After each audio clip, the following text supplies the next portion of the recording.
राजस्थान का हनुमानगढ़ जिला और आज जिला राजस्थान न्यूज की टीम पहुंची है हनुमानगढ़ जिले की हनुमानगढ़ पंचायत समिति के बीच यहां की समस्याओं को जानने के लिए।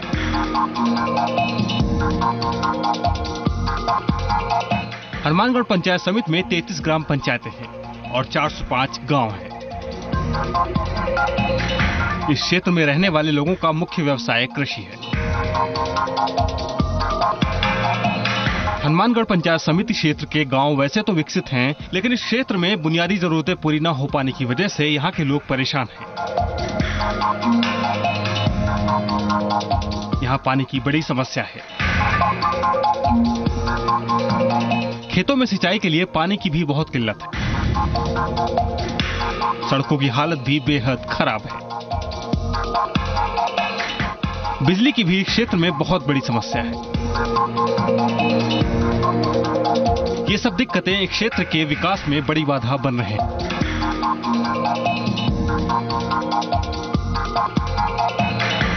सरपंच, पंच और पंचायत समिति के सदस्य लंबे वक्त से इस इलाके को राइस बेल्ट घोषित करने की मांग कर रहे हैं।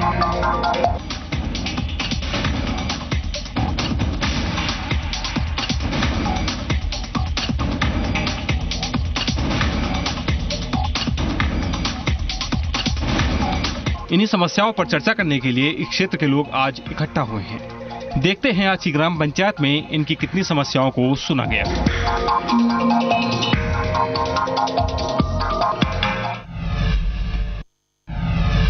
मैं संदीप दूधवाल, गांव करनीसर से, और ये हमारे एक डबली से सजीपुरा में सड़क आ रही है। उस सड़क की ऊंचाई है कम से कम 17-18 फुट ऊंची, और उसको दोनों तरफ से वहाँ के लोगों ने मतलब खुदाई करके उसको इकट्ठे कर दी है। तो उसकी बड़ी समस्या है, कई सालों से समस्या उठा रहे हैं, लेकिन इसका कोई समाधान नहीं हो रहा है। और तो है जी, करनेसर गांव में गलियों की है जी समस्या है। जैसे सजीपुरा में तो सड़कें बन रही है, करनेसर में एक भी सड़क नहीं बनी अभी तक है, ना ही कोई बनी है, और ना ही वहाँ कोई मतलब कोई पानी की व्यवस्था है। कई घरों में तो पानी बहुत ज़्यादा चलता है और कई घरों में आता ही नहीं है, एक हफ्ता नहीं आता है। और वाटर वर्क्स की हालत बहुत खराब है जी। अगर वाटर वर्क्स में जाके और उसकी हालत देख लें तो पानी पीने योग्य भी नहीं है। हाँ, बहुत बार अवगत करवा दिया जी, प्रशासन को करवा दिया, कलेक्टर साहब को करवा दिया, सबको करवा दिया जी। इंद्रजीत शर्मा, सरपंच ग्राम पंचायत रणजीतपुरा। क्या समस्या है वो बता दीजिए। हमारे सबसे बड़ी समस्या है कि हमारा एरिया है वो ढाणियों में बसा है। जगह जगह ढाणियां बना रखी है, लोगों ने खेतों में रहते हैं, और वहां पर पेयजल और बिजली की सबसे बड़ी समस्या है। सरकार, जो नई सरकार आई है, उसने क्या किया, आते ही ढाणियों को और गाँव में से दूर जो ढाणियां रहती है उनको पानी और बिजली से काट दिया है।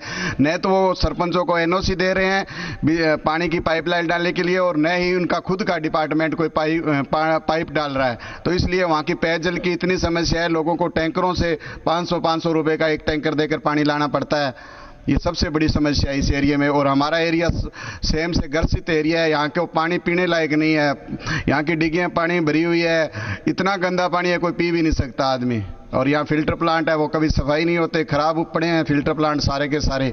और यहाँ की जब वो सरकार आई थी वसुंधरा, तो वो कह रही थी मैं सड़कें ये बना दूंगी। अब हमारे हालात जाके देखो सड़कों के, तो ये इतनी गंदी सड़कें हैं, टूटी हुई है, खड्डे पड़े हैं पक्की सड़कों पर। इन्होंने आज तक पेचवर्क नहीं किया, इतने खड्डे पड़े हैं सड़कों पर, तो आप देखोगे ना तो वास्तव में गाड़ियां टूट जाती है, लोगों को बहुत परेशानी होती है सड़कों पर। इन्होंने सड़क के नाम पर वोट लिया था, आज सड़कों की तरफ नहीं देख रहे हैं बिल्कुल भी। जगदीश राय भाट, अध्यक्ष पंचायत समिति हनुमानगढ़ एसोसिएशन।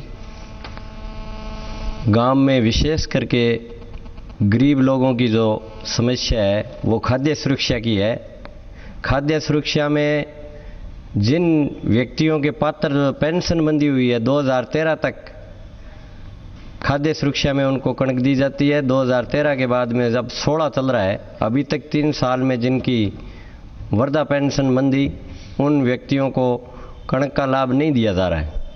उसके पश्चात गांव में जो तेल और कणक आम BPL जो नागरिक है उनकी भी जितनी मात्रा में पात्र चीज आनी चाहिए अनुपात में वो सही हिसाब से नहीं आ रहे हैं। तेल सरकार की तरफ से 4 या 5 लीटर आवंटन करना बताया गया है, लेकिन गांव में कहीं तेल की कमी होने के कारण 2 लीटर या 3 लीटर बंटवा रहे हैं। इसको सही हिसाब से जितना पीछे से जो हर व्यक्ति या राशन कार्ड के ऊपर आधारित तेल है उस हिसाब से बंटवाना चाहिए। दूसरी समस्या ये है कि अभी तक जितनी भी लगभग हमें 15 महीने हो गए सरपंच बने हुए को, 15 महीने के अंदर जो पेंशन जो यहाँ से बंधवाई है वो ऑनलाइन तो चढ़वा दी गई है, लेकिन कुछ खामियों के कारण अभी तक नई पेंशनें जारी नहीं हुई है, वो भी जल्दी करवाएं। एक करीबन 10 साल हो गए हैं बीपीएल की जो सर्वे हुई को, 10 साल के बाद में वो लिस्ट जारी करनी थी, उसमें भी 4 महीने ये पिछड़ रहे हैं। तो हम ये चाह रहे हैं कि पूरी पंचायत समिति की ओर से इस सदन के माध्यम से जो ये गांव के गरीब लोगों की आम समस्या है उन पर ध्यान दिलाकर और सब की सब चीज़ों से राहत दिलाएं। जंटा सिंह, ग्राम पंचायत सैजूपुरा सरपंच। समस्या ये तो यही अपनी वो खाद्य सुरक्षा वाली, जो पात्र व्यक्तियों को लाभ नहीं मिल रहा। एक नरेगा में जो मजदूर लगे उनका समय पर भुगतान नहीं हो रहा। सूरावाली ग्राम पंचायत किसान हूँ जी। एक हमारे गांव के अंदर एक तो भोलेवाड़ा से 43 LLW करीबन 70-80 ढाणियाँ लगती है। रास्ता इतना गंदा है, रेत के टीले हैं, तो लोगों में को आने जाने में बहुत ही तकलीफ है। दूसरी समस्या है जी, हमारे गांव के अंदर जो पात्र लोग हैं वो बीपीएल से वंचित है। बीपीएल से वंचित है, वो बार बार पंचायत घर में सरपंच व सचिव को अवगत करवाते हैं कि कहते हैं कि यार हमें बीपीएल में जोड़ो, पर बीपीएल में आज तक कोई ऐसी प्रक्रिया भी नहीं है जो पात्र है उनको जोड़े। ये भी तो गांव में समस्या है जी। दूसरी समस्या खाद्य सुरक्षा में जो पात्र लोग हैं वो तो है वंचित, और अपात्र लोग वो जुड़े हुए हैं। तो मेरा अनुरोध यही है जी, एक तो 43 LLW की जो कच्ची सड़क है उनको पक्का किया जाए, और जो पात्र लोग हैं उनको बीपीएल में जोड़ा जाए, और जो पात्र लोग हैं उनको खाद्य सुरक्षा में जोड़ा जाए। ये मेरा आपसे निवेदन है जी।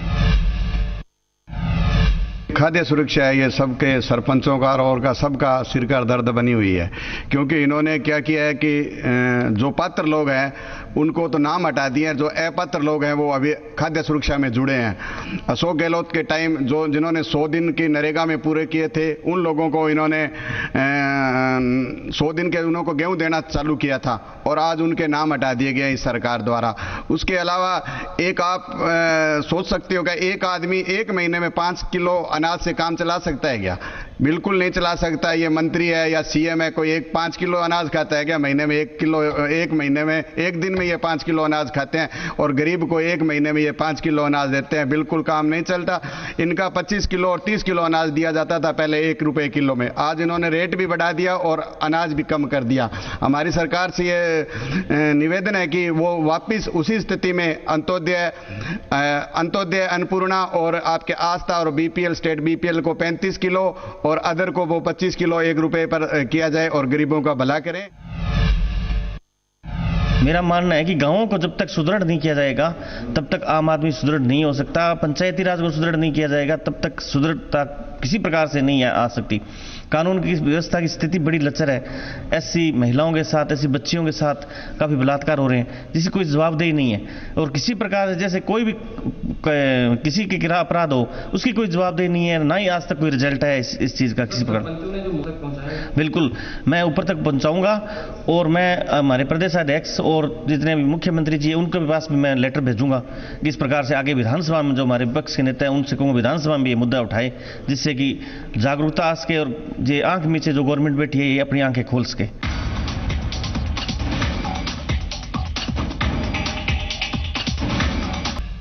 मैं अमर सिंह स्याग, पंचायत समिति हनुमानगढ़ उप प्रधान। सबसे पहले तो मैं आपके चैनल को बहुत बहुत बधाई देना चाहूँगा कि आपने इस तरह का इश्यू गांवों का उठाने का प्रयास किया है, और मैं समझता हूँ कि प्रेस के माध्यम से इस तरह की बात सरकार तक जाए।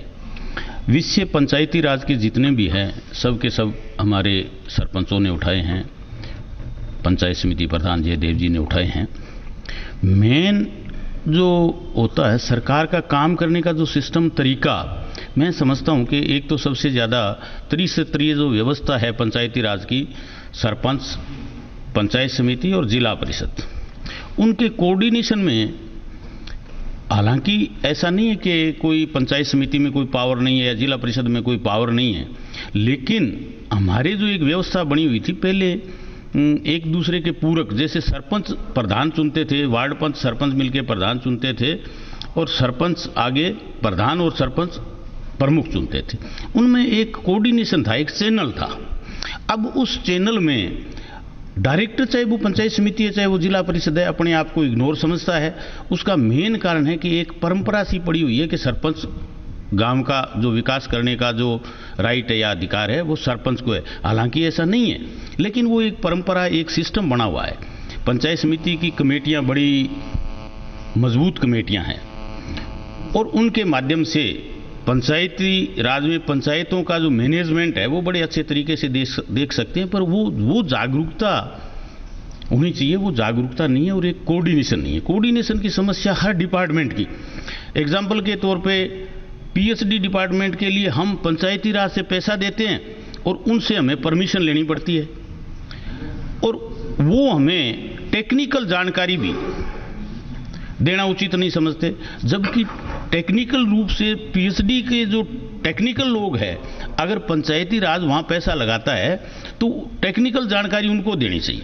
इसी तरह से पीडब्ल्यूडी है, गांव में रोड बनाते हैं, पंचायती राज से अगर रोड बनती है तो कम से कम टेक्निकल जानकारी पीडब्ल्यूडी की होनी चाहिए, ताकि जो आदमी, जो डिपार्टमेंट जिस काम के लिए सक्षम है उस काम को अच्छी तरीके से कर सकता है, जबकि ऐसा नहीं है। मैं समझता हूं इस देश के उस गरीब का भला नहीं हो सकता जो हमारी मंशा है। मैं कहना चाहता हूं जितने यहां इन लोगों ने जो मुद्दे उठाए हैं, मैं इसमें सबसे बड़ी कमी और खामी मिसमैनेजमेंट की मानता हूं। आज अन्न के भंडार भरे पड़े हैं और गरीब भूख मर रहे हैं, सिर्फ मिसमैनेजमेंट जो है, सिर्फ उसकी वजह से।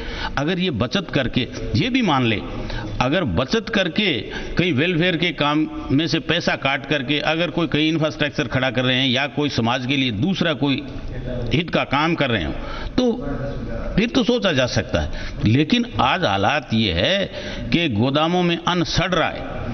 आज किसान यहाँ गेहूं बेचने के लिए त्राई त्राई कर रहे हैं और अन्न संभाला नहीं जा रहा और लोग भूख से मर रहे हैं। तो इसका थोड़ा सा मैनेजमेंट सही हो जाए ना, तो मैं कहता हूं कि आज यहाँ खाद्यान्न की कोई कमी नहीं है। इस खाद्यान्न की कमी से, कुपोषण की वजह से देश में जो एक स्वास्थ्य पर जो पैसा खर्च होता है, मैं समझता हूं कि अगर खाद्यान्न की व्यवस्था को थोड़ा सा अच्छा कर दिया जाए तो बहुत बड़ा चेंज आ सकता है। मैं जयदेव बिडासरा, प्रधान पंचायत समिति हनुमानगढ़ से। जहाँ तक सरपंच साहबगण ने जो खाद्य सुरक्षा वाली बात की वो बिल्कुल सही है, क्योंकि 2013 तक जितने भी पात्र लोग हैं जिनका नाम जुड़ा हुआ है उनकी सिर्फ कणक और वो सामान आता है। बाकी जो उसके बाद जो नाम जोड़े गए हैं गेहूँ नहीं आती। नाम जोड़ने से कोई फायदा नहीं। राज्य सरकार इसकी तरफ से कोई ध्यान नहीं देती, नई नई योजना रोजाना बना के छोड़ देती है, जिससे कि लोगों को आम समस्याएं बनी रहती है। दूसरा, हमने यहाँ से जो पेंशन की बात उठी थी वो पेंशन हमने यहाँ से जारी कर दी है, लेकिन बार बार भौतिक सत्यापन की बात करते हैं, बार बार अलग अलग तरीके की समस्याएं गवर्नमेंट पैदा करती रहती है उनको, क्योंकि पैसे देने नहीं होते। और सरपंचगण को और हमारे जो पंचायत समिति में थे हमें परेशान वो करते रहते हैं। दूसरी, टेंडर प्रक्रिया जो है अभी सरपंच साहब ने बताया वो भी अभी तक क्लियर नहीं हुई है, जिससे कि आगे के विकास कार्य होने में बड़ी बाधाएं उत्पन्न हो रही है। दूसरी। और तीसरी, ये जो पानी की समस्या है गाँव के अंदर, साफ शुद्ध जल किसी भी गांव में नहीं मिलता, सारे फिल्टर खराब हुए पड़े हैं, यहाँ तक कि फिटकरी डालने के लिए इनके पास कुछ भी सामान नहीं है। दूसरा, जो ये पानी की पाइपें हैं वो भी उच्च क्वालिटी की नहीं डाली जाती, ना इनके विभाग के पास है, और हमारी तरफ से हम डालते हैं उसमें बहुत ज़्यादा बाधाएं उत्पन्न करते हैं, जिससे कि हम काम को आगे सुचारू रूप से नहीं कर सकते। तो मेरी ये सरकार से रिक्वेस्ट रहेगी कि जितने भी कल्याणकारी जो पीछे गवर्नमेंट ने किए थे वो सभी शुरू होने चाहिए। दूसरा, एक बीपीएल सर्वे भी होना चाहिए, अभी तक जो बीपीएल सर्वे नहीं हुआ है, उससे जो वंचित जो पात्र लोग हैं वो वंचित हुए पड़े हैं, तो उनके सर्वे करके दोबारा सर्वे रिपोर्ट बननी चाहिए, कौन कौन बीपीएल है कौन कौन नहीं है, उन्हीं सभी को उसमें शामिल किया जाना चाहिए। ये बड़ी भारी समस्या है, क्योंकि जो बेचारे गरीब लोग हैं, कुचले हुए लोग हैं, उनको कोई भी फायदा किसी प्रकार से जिस गवर्नमेंट से नहीं मिल रहा है। दूसरा, बीपीएल के अंदर जो 35 किलो गेहूँ पहले मिलती थी, अब प्रत्येक व्यक्ति की 5 किलो कर दी, तो किसी में 2 है किसी 3 है, उसके गुजारा नहीं चलता उनका महीने भर का, जो पहले गवर्नमेंट में चलता था। जिस प्रकार नरेगा के काम करवाते हैं, लेकिन नरेगा की जो भुगतान है वो समय पर नहीं किया जाता, इसलिए। और तीसरा, उन्होंने अभी एक बताया था कि शमशान घाट को सुंदर बनाइए, जो भी है कब्रगाह को सुंदर बनाइए, लेकिन हम 4 दीवारी नहीं बना सकते उसकी, ये भी हमारे लिए एक बहुत बड़ी समस्या है। किस प्रकार हम सौंदर्यीकरण करें उसका? शमशान घाट में 4 दीवारी साइड ही होता है सारा कुछ, लेकिन कहते हैं आप नियमों में उलझा रखा है कि आप इस योजना के तहत ये नहीं कर सकते, इस योजना के ये नहीं कर सकते, तो ये काफ़ी पेचीदगियाँ हैं जिसे दूर किया जाना बड़ा उचित होगा। आपने जो इतना अच्छा कार्यक्रम किया और लोगों को इसमें गवर्नमेंट की आंखें खोलने का जो आप काम कर रहे हो, इसके लिए आपको बहुत बहुत बधाई, बहुत बहुत धन्यवाद।